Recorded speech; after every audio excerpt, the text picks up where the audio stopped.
Welcome to steno ज्ञान point. दोस्तों, आपके यूट्यूब चैनल स्टेनो ज्ञान पॉइंट में आपका बहुत बहुत स्वागत है। दोस्तों, इस वीडियो के माध्यम से आपके लिए लेकर आए 120 वर्ड पर मिनट की डिक्टेशन। दोस्तों, जो रामधारी गुप्ता की बुक से ली गई है। दोस्तों, डिक्टेशन की पीडीएफ अगर आप प्राप्त करना चाहते हैं तो वीडियो के डिस्क्रिप्शन में दिए गए लिंक को फॉलो करके आप वहां से प्राप्त कर सकते हैं।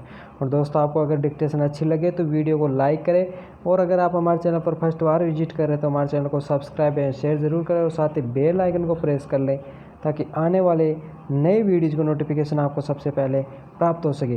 तो चलो दोस्तों, डिक्टेशन स्टार्ट करते हैं। अपनी डिक्टेशन स्टार्ट होगी जस्ट 5 सेकंड बाद।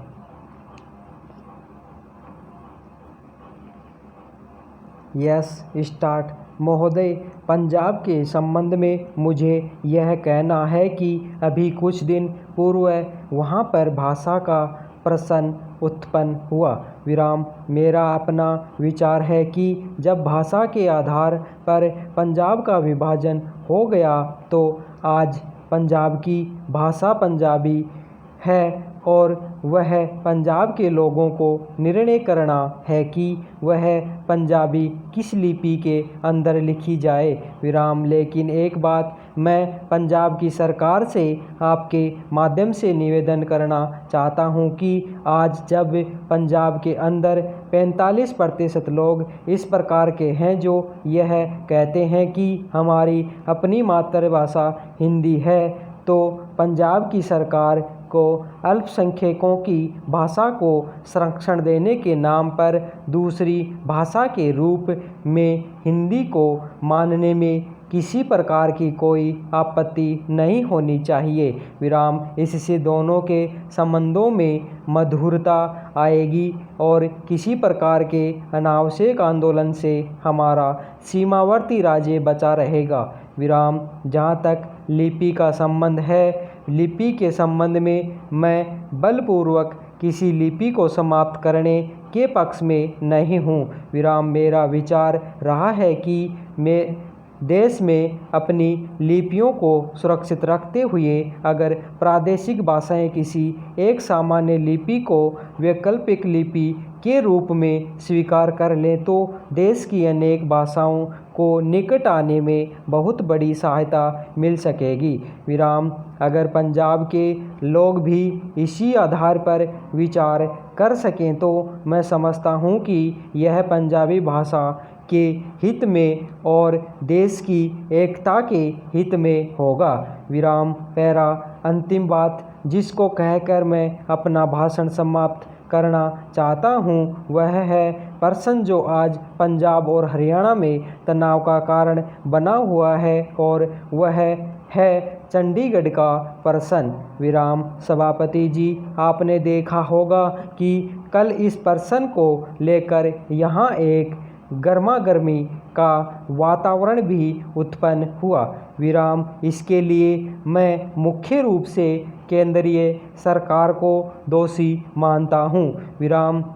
सरकार की अपनी आदत है कि जो इस प्रकार के विवादास्पद प्रश्न होते हैं उनको लंबा टालने की इसकी प्रवृत्ति बन गई है। विराम। सरकार सोचती है कि अगर कोई प्रश्न लंबा टाला जाएगा तो लोग भूल जाएंगे और अंत में तनाव स्वतः ही नहीं रहेगा।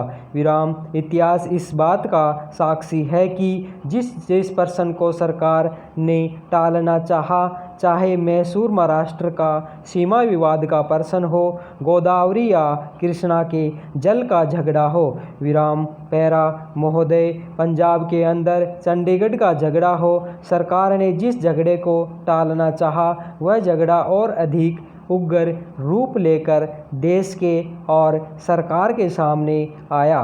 विराम। इसलिए मैं चाहूँगा कि इस सरकार को आगे के लिए यह परंपरा डालनी चाहिए कि जब भी इस प्रकार के कोई प्रश्न आए तो उन प्रश्नों पर दृढ़ता से विचार किया जाए और तत्काल उनका समाधान किया जाए। विराम। वर्षों तक उन प्रश्नों को लटकते छोड़ लोगों को आपस में संघर्ष का अवसर नहीं देना चाहिए। विराम। मैं आपसे निवेदन कर रहा हूं कि जो राष्ट्रीयकरण के समर्थक हैं वे भी राष्ट्रीयकरण को साध्य नहीं मानते। विराम प्रधानमंत्री ने स्वयं स्वीकार किया है कि अनेक देशों में बैंक सरकार के हाथ में है, लेकिन बैंक सरकार ने ले लिया तो समाजवाद आ गया, ऐसा कोई नहीं कह सकता।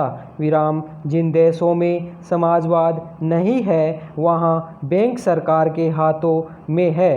फ्रांस में समाजवाद नहीं है, सरकार ने बैंक ले लिए, और ऑस्ट्रेलिया में बैंक सरकार ने लिए थे, लेकिन बैंक कर्मचारियों के आंदोलन के फलस्वरूप चुनाव में जब नई सरकार बनी तो बैंकों का राष्ट्रीयकरण समाप्त करना पड़ा। विराम राष्ट्रीयकरण कोई हर रोग की रामबाण औषधि नहीं है और राष्ट्रीयकरण सरकारीकरण में नहीं बदलना चाहिए। विराम पैरा जिस तत्परता से सरकार ने बैंकों को अपने हाथ में लिया है उससे आर्थिक क्षेत्र में कठिनाइयाँ पैदा हो सकती हैं। विराम नए नए लोगों में नई नई आशाएं जागी हैं। विराम क्या ये आशाएं पूरी की जा सकेंगी? अगर ये आशाएं पूरी नहीं की गई तो उनके परिणाम भयंकर होंगे।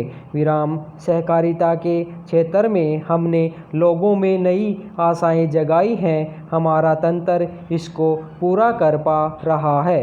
समाजवाद मात्र इरादा नहीं है, इरादे अच्छे हो सकते हैं, नेक हो सकते हैं, लेकिन जिस मशीनरी के द्वारा, जिस तंत्र के द्वारा वह इरादे व्यवहार में लाने हैं, अगर वह मशीनरी भ्रष्ट है, अगर वह तंत्र अक्षम है, अगर जनता के प्रति उनके हृदय में सहानुभूति नहीं है तो फिर राष्ट्रीयकरण भी सहकारिता की तरह से एक बदनाम चीज़ हो जाएगी। विराम सरकार बहुत से कारखाने चला रही है। विराम कुछ अच्छे चल रहे हैं, कुछ बुरे चल रहे हैं, लेकिन कारखाने चलाने के लिए, सरकारी संस्थाएं चलाने के लिए जैसे आदमी हमें चाहिए वैसे आदमी तैयार करने का हमने प्रयत्न नहीं किया है। विराम सार्वजनिक उद्योगों को सफल करना सरल नहीं होता। विराम